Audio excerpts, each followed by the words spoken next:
তোমরা তো জামালের ক্ষতি করার লেগে উঠে পড়ে লাগছো। তোমরা তো অনেক বড় নিমো খারাপ। স্বাগতম বদসুরত নাটকের ৩৬তম পর্বে। ইতিমধ্যেই ৩৫তম পর্ব আপলোড হয়ে গেছে।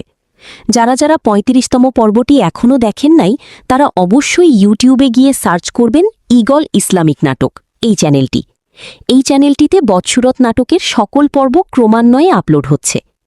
আর গুরুত্বপূর্ণ আপডেট হচ্ছে বদসুরত নাটকের ৩৬তম পর্ব কবে কখন আপলোড হবে তা জানিয়ে দেয়া হবে এই ভিডিওর শেষ পর্যায়ে। ততক্ষণ পর্যন্ত আমাদের ভিডিওর সঙ্গেই থাকুন।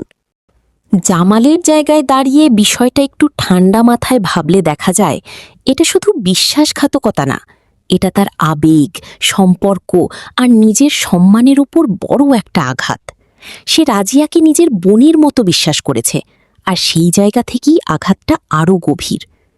এখন প্রশ্ন হচ্ছে সে কি করবে। বাস্তবভাবে দুইটা পথ আছে। এক, রাগের বশে সিদ্ধান্ত নেওয়া, রাজিয়া আর হিমেলকে বাড়ি থেকে বের করে দেওয়া। এটা খুব স্বাভাবিক প্রতিক্রিয়া, কারণ আঘাতটা নতুন, কষ্টটা তাজা। কিন্তু এই সিদ্ধান্তটা অনেক সময় পরে আরও অনুশোচনা তৈরি করে। দুই, সময় নিয়ে সিদ্ধান্ত নেওয়া, যেটা বেশি শক্তিশালী।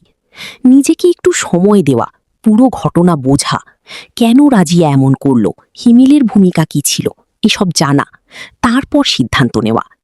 এতে হয়তো সম্পর্ক পুরোপুরি ঠিক হবে না, কিন্তু নিজের সম্মান আর মানসিক শান্তিটা রক্ষা করা যায়। যদি আমি জামালের জায়গায় থাকতাম তাহলে প্রথমেই দূরত্ব তৈরি করতাম, সরাসরি বের করে না দিয়ে কিছুদিন আলাদা থাকতে বলতাম। তারপর সব শুনে বুঝে একটা চূড়ান্ত সিদ্ধান্ত নিতাম। কারণ একটা কথা সত্য, রাগের মুহূর্তে নেওয়া সিদ্ধান্ত বেশি ভাঙন তৈরি করে, কিন্তু ঠান্ডা মাথায় নেওয়া সিদ্ধান্ত মানুষকে শক্ত করে।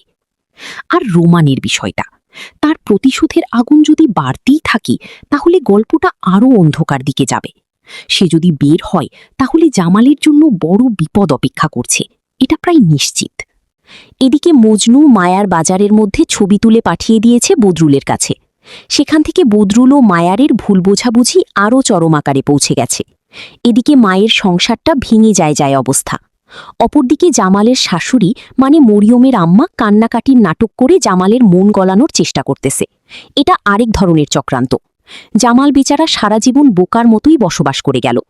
এবার মনে হয় মায়ার সংসারটা ভেঙে যাবে, কিন্তু বদরুল চেষ্টা চালাচ্ছে তার ভাইয়ের সাথে সংসারটা কোনোভাবে টিকানো যায় কিনা। কিন্তু তার ভাই বশির তাকে সবসময় উল্টাপাল্টা বুঝাচ্ছে। আর গুরুত্বপূর্ণ আপডেট হচ্ছে বদসুরত নাটকের ৩৬তম পর্ব কবে কখন আপলোড হবে তা জানিয়ে দিব এখন। কিন্তু তার আগে ছোট্ট একটা রিকোয়েস্ট, কি কোন জেলা থেকে আমার এই ভিডিওটা দেখতেছেন অবশ্যই কমেন্ট করে জানাবেন। আর আপনি যদি আমার চ্যানেলে নতুন হয়ে থাকেন তাহলে অবশ্যই চ্যানেলটা সাবস্ক্রাইব করে পাশে থাকবেন। বদসুরত নাটকের ৩৬তম পর্ব আপলোড হবে আগামী ২৭ তারিখ রোজ সোমবার বিকেল ৩ ঘটিকার সময় শুধুমাত্র ঈগল ইসলামিক নাটক এই চ্যানেলটিতে। তাহলে অবশ্যই চোখ রাখুন আগামী সোমবার ২৭ তারিখ ঈগল ইসলামিক নাটক এই চ্যানেলের দিকে। বদসুরত নাটকের ৩৬তম পর্ব আপলোড হয়ে যাবে। আজকের মতো এই পর্যন্তই। আল্লাহ হাফিজ।